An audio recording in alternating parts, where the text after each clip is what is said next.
Nou vriende, goeiemôre, ons is die Here nog dankbaar dat hy vir ons uitgespaar het, dat hy vir ons 'n goeie nag se rus gegee het. En die gebed van my hart is dat die Here vir ons baie ryklik sal saamseën so rondom sy woord. Kosbare Bybelboek, geïnspireer deur God die Heilige Gees en juis vir ons gegee sodat ons ook kan verander om die Here meer welbehaaglik te wees. Ek het gesê aan die begin van hierdie reeks boodskappe wat ek begin het oor Bybelse berading, verblywende verandering, dat hierdie boodskappe gaan vir die kind van die Here wees. Mense wat weergebore is, mense wat wil verander, om dan die Here meer welbehaaglik te wees. En is ons tans besig om te kyk hoe deel ek Bybels met toorn, woede-uitbarstings, aggressie en al die gepaardgaande dinge, en is ons vanmôre dan by ons derde boodskap oor hierdie baie belangrike saak. Ek het vir u gesê dat Dr. J. Adams sê dat 90% van die beradingsgevalle wat hy hanteer het, kan teruggevoer word na sondige toorn en woede, en daarom moet ons vanmôre daarna kyk. Ons het al reeds gekyk na die 7 resultate van toorn en woede, en ons het gister begin kyk na die gedagte, hoe oorwin ek dit? En het ek vir u gesê in die eerste plek, erken dat die Here oplossing daarvoor bied. Dit is gewoontevormend en aanvaarbaar vir die meeste mense wat daarmee worstel. Tog sê die Bybel, dit is sonde. Sonde is rebellie teenoor God. Dit is ongehoorsaamheid aan sy woord. En daar is 'n oplossing daarvoor. Ons het gister daaroor gepraat. Die tweede gedagte vanmôre, hoe oorwin ek dit, is aanvaar persoonlike verantwoordelikheid vir jou optrede. Nou baie belangrik in hierdie saak is dat die meeste mense wat met hierdie sonde worstel, eintlik die slagoffermentaliteit tentoonstel as dit kom by hulle woede-uitbarstings. Hulle reken dat dis mense se skuld dat hulle so optree, of dis die omstandighede buite hulle beheer en daarom tree hulle op soos hulle optree, en hulle hou selfs God verantwoordelik vir hulle optredes. En ag vriende, dit is verseker nie so nie. Ek sê onlangs vir iemand, man, al leef jy in die tuin van Eden, as jy nie wandel saam met God nie, gaan jy verskoning soek vir jou sondes wat jy doen. Jy gaan dit ander name gee. Jy gaan mense probeer blameer daarvoor, of jou omstandighede. Maar God sê dis sondes en jy moet persoonlike verantwoordelikheid daarvoor aanvaar. Daarom vriende, is dit nodig om hier aan die begin van hierdie reeks te sien. Ons moet mans genoeg wees om te erken, dit is my begeertes en my selfsugtige, eie geregtige optredes wat nodig het om te verander. Niemand word geforseer om kwaad of toornig of woedend te word nie. Luister, niemand forceer jou om jou hier te verloor, of dat daar woede-uitbarsting moet wees, of dat jy mense moet aanrand, of miskien aggressief moet raak nie. Die Bybel sê vir ons mense, kies om dit te doen. Spreuke 29 vers 11 sê, 'n dwaas laat al sy toorn uitvaar, maar 'n wyse bring dit eintlik tot bedaring. U sien, 'n dwaase man laat sy toorn uitvaar en al die gevolge wat daarmee saamgaan, terwyl 'n wyse dit beheer, dit tot bedaring bring. Hy beheer sy gees. Jakobus 1 vers 14 sê, maar elkeen word versoek as hy deur sy eie begeerlikheid weggesleep en verlok word. U sien, ons moet verantwoordelikheid aanvaar vir ons sondige optredes. Jakobus 4 vers 1 sê, waarvandaan kom oorlog en vegterye onder julle? Kom hulle nie hiervandaan van julle welliste, wat in julle lede stryd voer nie? Ek wil vanmôre vir jou sê, as jy met hierdie sondeprobleem sit en nog steeds tot vanmôre verskonings daarvoor soek, dan wil ek vanmôre vir jou sê, dit is jou welliste en dit is jou sonde wat in jou lede stryd voer, en jy kies om hierdie sondige patroon in jou lewe maar te regverdig en te doen wat jy tans doen. U kan miskien vir my vra, hoe kan ek so radikale uitspraak maak? Kom ek gee vir u een illustrasie van 'n beradingssessie wat plaasgevind het. Die man en die vrou het na die beraader gegaan en met hom gepraat oor die man wat so geweldig aggressief optree. Soveel so as hy by die huis kom in die aande, dat hy skree en selfs die breekwaarde stikkend gooi die tafels om, slaan sy vuis deur van die deure, en hy gaan soos 'n besetene te kere. Almal vlug voor hom weg en die vrou is angsbevange, en terwyl hierdie hele scenario afspeel, of die man hierdie scenario verduidelik en die vrou aanvul en daaroor praat, kom die beraader en hy kom by 'n punt van orde en hy vra vir hierdie man, ek wil jou een vraag vra. Doen jy dit wat jy doen by die werk? En hierdie man het half verbaas vir hom gesê, nee man, as jy nou heeltemal kens, ek sal my werk verloor. Ek sal gefeier word in die platvloerse Afrikaanse uitdrukking. En toe sê die beraader vir hom hierdie woorde, sien jy kies die tyd, die plek wanneer jy kwaad wil word. Want jy weet, by sekere plekke is daar nie gevolge nie, terwyl daar by ander plekke groot gevolge sal wees. En dis die probleem met elke mens. Vriende, ons kies wanneer ons kwaad wil word, en teenoor wie ons kwaad wil word. Luister, as jy in 'n inkopiesentrum stap en jy loop verby 'n man wat 6'6" is en hy het spiere soos wat jy nie kan glo nie, en hy stamp jou per ongeluk, Jy gaan nie aggressief teenoor hom optree as jy 5'4" is en op die einde van die dag skraal en klein is nie.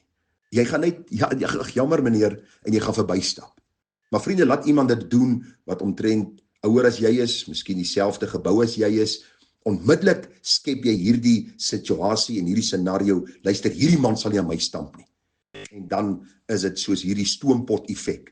Alles wat jy in jou in het en inhou vir miskien 'n week of 'n maand kom uit en daar is hierdie geweldige woede uitbarsting. Gewoonlik man teenoor vrou, want die vrou is die sagter een in die huis, die een wat eintlik gebuk gaan onder die geweld. Ek wil vanmôre vir jou sê, as jy jou vrou slaan, sies vir jou. En ek glo die oomblik wanneer so geweld in 'n gesin plaasvind, moet daardie man gearresteer word. En hy moet vir sy boosheid en sy sonde moet hy verantwoording gaan doen voor die gereg. Daarom sê die Bybel, ons kan nie net maak wat ons wil en doen wat ons wil nie. Daar is gevolge vir ons sonde. En daarom wil ek vir u sê, in die tweede plek, as jy kind van God is, aanvaar persoonlike verantwoordelikheid vir jou optrede. Dis nie jou vrou nie, dis nie jou kinders nie, dis nie jou kar nie, dis nie omstandighede nie, dis nie die potholes in die pad nie, dis jy wat kies om by tye kwaad te raak en sekere dinge te doen, en daarom het jy nodig om vir God wysheid te vra. Die derde gedagte vanmôre is, identifiseer patrone in jou lewe. Vriende, wanneer word ek die meeste kwaad? Ek moet myself die vraag afvra. En nou praat ek met kinders van die Here. As ek regtig die Here wil verheerlik, moet ek vir myself die vraag afvra, wanneer word ek die meeste kwaad? Is dit wanneer ek op die pad ry en ek miskien deur 'n pothole ry, of wanneer ek in die verkeer vassit en mense ry sonder flikkerligte verander hulle bane, of is dit by die werk wanneer ek miskien met 'n kollega wat ek nie baie van hou nie, in 'n gesprek is, of is dit miskien by my vrou en my kinders waar ek voel ek het half die mag as man, of die vrou wat miskien voel dat deur geskree en deur toornigheid sy miskien haar kinders kan beheer. Vra jouself die vraag af, wanneer word ek die meeste kwaad? Vra jouself die vraag af, wat is die omstandighede wat lei na hierdie woede-uitbarsings, hierdie aggressie, hierdie toornige optredes? Wat is die omstandighede? Wat het aanleiding gegee daartoe? En waarom het dit gebeur en waarom het dit so gou gebeur? Wees betrokke, vra jouself die vraag af, wees betrokke by my woede-uitbarstings en wanneer gebeur dit die meeste en watter mense is gewoonlik betrokke by hierdie optrede van my? En dan ook, wat is die tipiese reaksie en optrede wanneer ek dan by hierdie mense kom in hierdie situasie? Dit is dinge wat jy vir jouself moet afvra, want jy sien, ons moet die probleem identifiseer. Baie interessant is, as jy jou kar na motorwerktuigkundige toe vat met 'n probleem, wat doen hulle? Hulle doen 'n diagnostic, sê die Engels. Dis 'n toets wat hulle doen om te kyk, waar is die probleem en wat is die hart van die probleem en dan moet hulle dit herstel. Daarom moet daar sekere toetse wees in my eie lewe om te identifiseer die patrone van my sondige optrede. En wanneer word ek die meeste kwaad? Wat is die omstandighede? Wie is betrokke? En wat is die tipiese reaksie en optrede? Ag, ek het al met baie aggressiewe mense in my lewe te doen gekry. En glo my, 99% van die tyd is dit ander mense, is omstandighede en is nooit hulle nie. En daarom is die gebed vanmôre, as u bely behoort aan die Here, identifiseer patrone in jou lewe. Die vierde gedagte, hoe oorwin ek dit? Vra jouself die vraag af, wat is die motiewe van my optredes? Wat is die motiewe van my optredes? Meeste dink, vriende, hulle is slagoffers en as dinge verander, sal hulle nie kwaad word nie. Die teenoorgestelde is waar volgens die Bybel.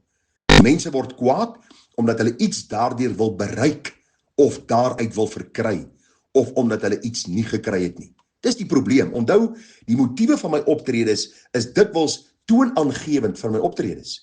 So die meeste bereken hulle slagoffers en as dinge verander sal hulle nie kwaad word nie. En dikwels verander dinge, maar hulle bly nog kwaad word. Want jy sien die woord van die Here sê vir ons, dis nie omstandighede, dis nie mense nie. Dis gewoonlik iets wat ek wil bereik of daaruit wil verkry of iets, vriende, wat ek nie gekry het nie en dan het ek hierdie bepaalde optrede in my lewe. Jakobus 1:14 sê, maar elkeen word versoek as hy deur sy eie begeerlikheid weggesleep en verlok word. En die vers wat ons vir u alreeds genoem het, waarvandaan kom oorlog en vegtery onder julle, kom hulle nie hiervandaan van julle welliste wat in julle lede stryd voer nie. Die ou mense het gesê, baie keer is dit nodig om boeke te vat. En vanmôre wil ek jou vra, as jy kind van die Here is, vat boek van jou lewe, vat boeke van jou lewe. Kyk na die patrone. En dan vra jy vir jouself die vraag af, wat het jy gedink toe jy kwaad geword het? Wat het jy gesoek of gedink jy gaan bereik die oomblik toe jy kwaad geword het? En wat verdien ek wat ek miskien nie gekry het nie en daarom het ek kwaad geword? Vra jouself hierdie vraag af, want jy sien, As ons Bybel wil deel met hierdie saak, om eendag voor God te kan staan en by hom die mooi so te kry, het ons nodig om op aarde te deel met ons sondige praktyke, met ons sondige optredes. U sien, hierdie is die tyd van stryd. Hierdie is die tyd van uitdagings en ons moet hier op aarde oorwinning kry oor ons sonde. Dit help nie ons sê as ons dood is, sal ek ontslaaf wees van my toorn en woede nie. Nee, die Here sê ek moet elke dag werk met die sonde in my lewe. Daarom pleit ek by u dat u deur hierdie bepaalde sake sal werk. Hoe oorwin ek dit? Erken dat die Here oplossing het daarvoor. Vriende, erken dat die Bybel vir ons 'n oplossing gee. Aanvaar persoonlike verantwoordelikheid vir jou optrede. Identifiseer patrone in jou lewe. En wat is die motiewe van jou optredes? En mag die Here genade gee, ons sal môre aangaan, ons sal 'n bietjie môre verder hierna kyk. En mag die Here vir ons soveel genade gee dat ons sal verander tot sy eer en tot verheerliking van sy naam en tot uitbreiding van sy koninkryk. Groete vir u, mooi dag verder. Tada.